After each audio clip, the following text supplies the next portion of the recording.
Estamos apenas no começo desta viagem pela história, que nos leva até o futuro, aos últimos dias de nossa existência nesse mundo cheio de mal, dor e sofrimento. Nesse episódio, você entenderá o que é que está por trás de tanto mal. Nossa viagem de hoje é pelos bastidores deste grande conflito.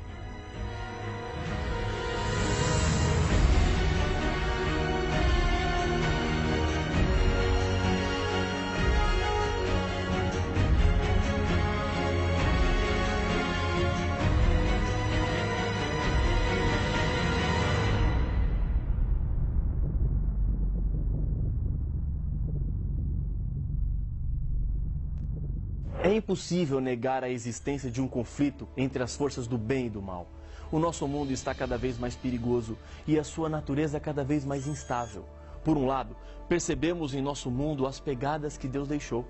A beleza da criação é vista em cada botão que desabrocha, sobre as hastes que brotam nas árvores, os pássaros que enchem de música o ar, as flores que perfumam e encantam com suas cores, o mar, o céu, a vida humana, o sorriso de uma criança. Tudo isso demonstra o cuidado que Deus teve em formar este mundo. Por outro lado, temos injustiças, dor, crimes, tragédias, famílias destruídas, as drogas, evidências do mal, plantados neste mundo pelo maior inimigo de Deus, Satanás. Embora não seja tão simples de aceitar, estamos inseridos no meio deste conflito que atinge todo o universo. Os seres humanos foram criados com o desejo de adorar a Deus. Por causa do mal, o ser humano perdeu esse desejo e é bombardeado com tentações que têm como objetivo mudar o seu interesse em Deus, nos desviando dos caminhos dele e assim nos levando a servir a Satanás. Infelizmente, muitas pessoas estão oferecendo louvores a Satanás sem ao menos saberem ou perceberem. Jesus é o personagem central e o grande herói que vem para salvar a todos. Satanás é mencionado 55 vezes em todo o livro do Apocalipse, com títulos diferentes. Em Apocalipse 12:9, ele recebe 5 títulos diferentes. E foi expulso o grande dragão, a antiga serpente, que se chama Diabo e Satanás, o sedutor de todo o mundo. Sim, foi atirado para a terra, e com ele os seus anjos. Nos seus títulos estão indicadas as características de sua obra diante dos seres humanos. Algum tempo atrás, havia uma terrível quadrilha de ladrões que deixavam em pânico as pessoas da cidade. Os habitantes do lugar tomaram algumas precauções especiais, o que dificultava os planos dos delinquentes. Um dia, o chefe do bando bolou um plano. O bando deixou de agir e espalhou a notícia através dos comparsas de que o chefe havia sido assassinado. De início, as pessoas ficaram na expectativa. Finalmente, porém, acabaram acreditando. Pouco a pouco foram deixando de se proteger. Nos finais de semana, abandonavam suas casas e assim por diante. O chefe enviou então o seu pessoal até a cidade, com a maior disposição possível, roubando as casas uma a uma, além de deixarem um rastro de insegurança e medo. Essa foi mais ou menos a estratégia de Satanás. Primeiro, espalhou algumas ideias engraçadas e até estranhas, como a sua própria imagem vermelha, com chifre, com um tridente nas mãos. Logo depois disso, surgiu a insinuação que isso era ridículo e que, portanto, o diabo não existia. É essa a causa de maior ruína e destruição. É verdade que ele não existe com essa fisionomia grotesca, mas que ele existe, existe. E sabendo disso, a melhor coisa que nós podemos fazer é nos preparar contra os seus enganos e mentiras. Se você acreditar que o diabo não existe, estará na posição certa para cair nas garras do mal, e as consequências disso serão assoladoras. Existe um teste que você pode fazer para saber se o diabo existe ou não. Resista às tentações que aparecem diante de você em um só dia, e você então verá se ele existe ou não. O Apocalipse o apresenta como o autor da rebelião contra Deus, como o grande inimigo do povo de Deus. No livro de Ezequiel, no capítulo 28, Satanás é apresentado sob o símbolo do rei de Tiro. Uma expressão da apresentação é importante para a compreensão do caráter de Deus ao criar. Acompanhe a leitura de Ezequiel 28:15. Perfeito eras nos teus caminhos, desde o dia em que foste criado, até que se achou iniquidade em ti. Deus não criou o diabo perverso, como ele é hoje. Ele foi criado perfeito, era um ser honrado e com prestígio. Tinha uma importante responsabilidade no céu. Os versos seguintes contam da tragédia que aconteceu, transformando o anjo Lúcifer em diabo, contra Deus e o seu amor. A vaidade, a ambição e o orgulho fizeram dele o pai da mentira, do erro e do pecado. Na multiplicação do teu comércio, se encheu o teu interior de violência, e pecaste, diz Ezequiel, capítulo 28, verso 16. Agora, uma pergunta intrigante aparece. Como em um ambiente perfeito o pecado pôde aparecer? Exatamente, por ser um ambiente perfeito é que o pecado poderia aparecer. Como assim? Quando Deus criou os anjos, Deus lhe deu liberdade de escolherem entre dois caminhos, serem ou não serem fiéis a Deus. Para que exista perfeição, deve haver liberdade.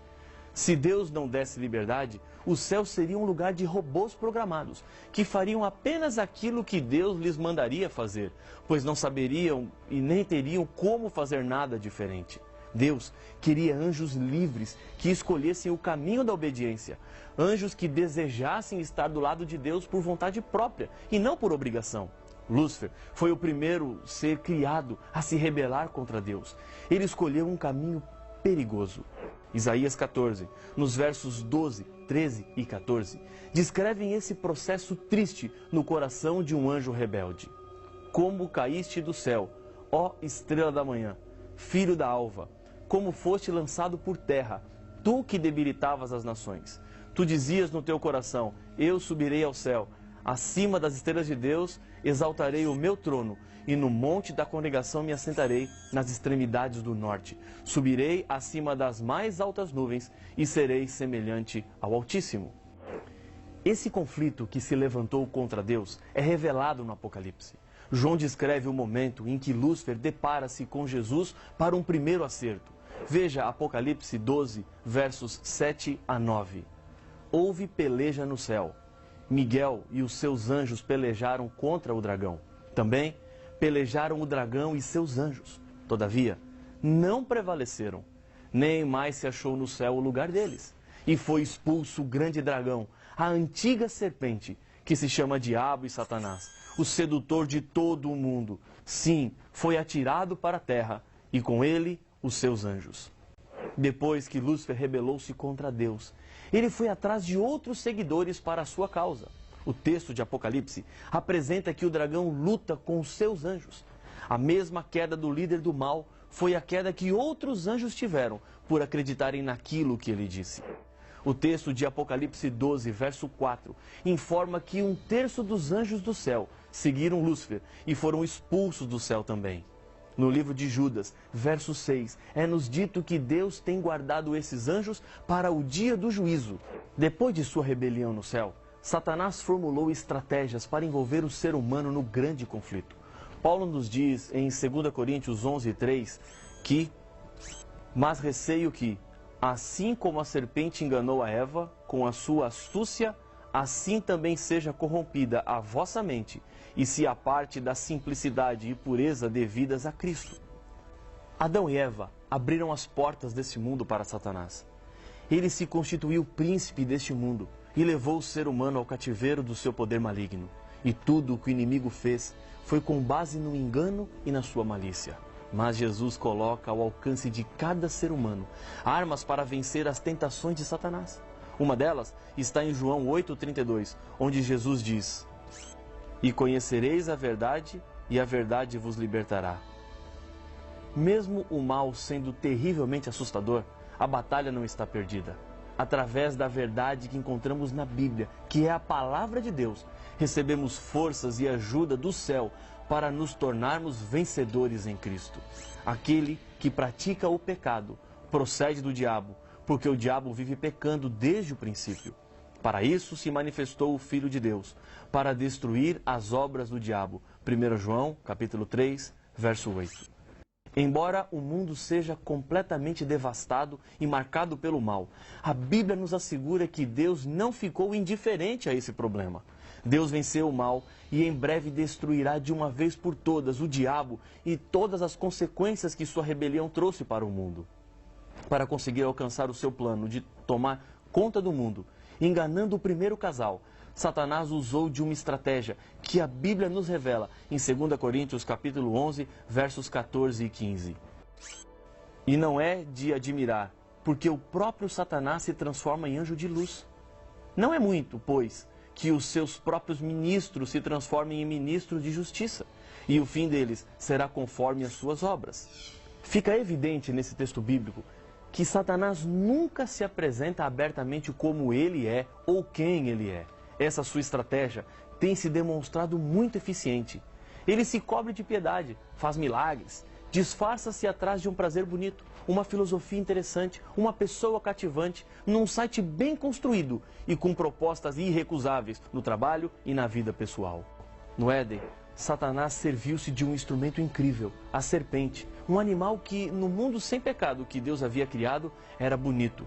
Por meio dessa manifestação, ele apresentou-se como um defensor de uma liberdade e proclamou sua pretensa superioridade de desobedecer à lei de Deus. Hoje, estamos sofrendo as terríveis consequências de Adão e Eva terem dado ouvidos a ele. O último passo do plano de Satanás é divulgar que Deus é o culpado por aquilo que o diabo faz. Assim, ele quer fazer de Deus o culpado do mal. Mas essa culpa, Deus não tem. A culpa é do próprio Satanás, que é o originador do mal. E, em segunda instância, os culpados somos nós, seres humanos, que escolhemos muitas vezes andar pelos caminhos do mal. Paulo adverte, dizendo que pretensos servos de justiça se apresentam às pessoas, mas na verdade são armadilhas do inimigo de Deus. E o inimigo de Deus está sempre preocupado em preparar novas maneiras para aprisionar os filhos e filhas de Deus. Preste bem atenção.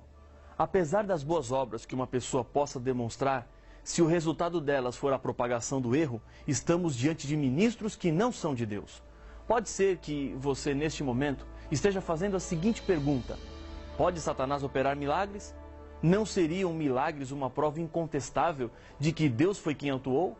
No livro do Apocalipse, encontramos que é possível ao diabo operar milagres. Acompanhe o que nos diz Apocalipse, capítulo 16, versos 13 e 14. Então vi sair da boca do dragão, da boca da besta e da boca do falso profeta 3 espíritos imundos, semelhantes a rãs, porque eles são espíritos de demônios, operadores de sinais, e se dirigem aos reis do mundo inteiro, com o fim de ajuntá-los para a peleja do grande dia do Deus Todo-Poderoso. Satanás é tão sutil em seus enganos que inclusive é capaz de citar a Bíblia, tirando os textos do seu contexto, como fez com Cristo nas tentações do deserto. Porém, ali Jesus demonstrou que o correto uso das Escrituras é a arma que nos garantirá a vitória. Uma outra maneira de identificarmos o engano de Satanás através de falsos profetas são os frutos. Advertiu Jesus: pelos seus frutos os conhecereis. Colhem-se, porventura, uvas dos espinheiros ou figos dos abrolhos? Mateus 7,16. Precisamos de segurança contra as ciladas que o inimigo prepara. Ele não está brincando. Não pense assim: não é bem assim, não é tudo isso. Como você está exagerando? Não tem problema, eu sei o que eu estou fazendo. A Bíblia fala da fúria do diabo com relação a um grupo específico de pessoas. A Bíblia descreve quais são as características. Aqui está a perseverança dos santos, os que guardam os mandamentos de Deus e a fé em Jesus. Apocalipse capítulo 14, verso 12. No capítulo 12, Jesus revela como é possível aos seres humanos serem vencedores. Eles, pois, o venceram por causa do sangue do Cordeiro e por causa da palavra do testemunho que deram, e mesmo em face da morte, não amaram a própria vida. Apocalipse 12, verso 11. O grande segredo para vencer é apegar-se a Cristo de todo o coração. Ele venceu Satanás nas tentações do deserto e na cruz, demonstrou sua vitória ao ressuscitar dos mortos. O diabo sabe que está perdido, por isso se apresenta como um leão que ruge, pois ele em breve será destruído de uma vez por todas. Na hora da crise, da angústia e da dor, quando tudo parece que está desmoronando e é como se o poder do mal estivesse pronto para nos destruir, é hora de buscarmos a Deus. É hora de nos colocarmos diante de Jesus e, pela fé, sentirmos a mão de Jesus estendida pronta para nos ajudar.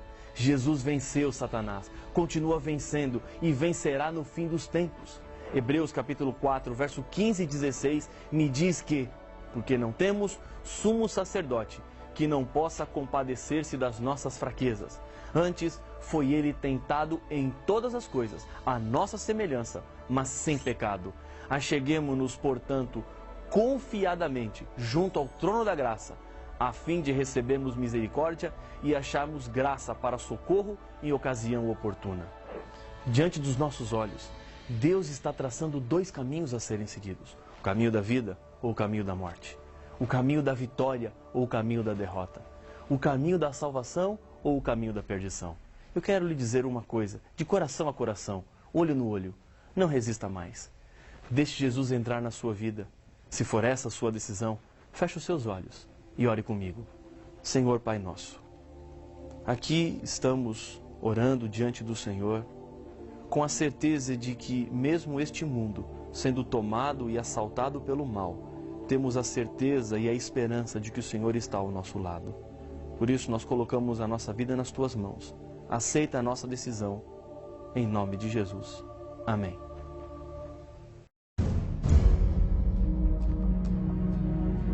Jesus não está longe no espaço, apenas olhando o que acontece aqui na Terra, mas Ele se importa e se preocupa com você. O livro da vida contém os nomes daqueles que serão salvos. Cuidado, porque Deus separará os salvos dos perdidos. Mas então, onde está Jesus? E o que está fazendo? O que é o livro da vida? Estas e outras perguntas serão respondidas no próximo episódio de Apocalipse, o fim revelado.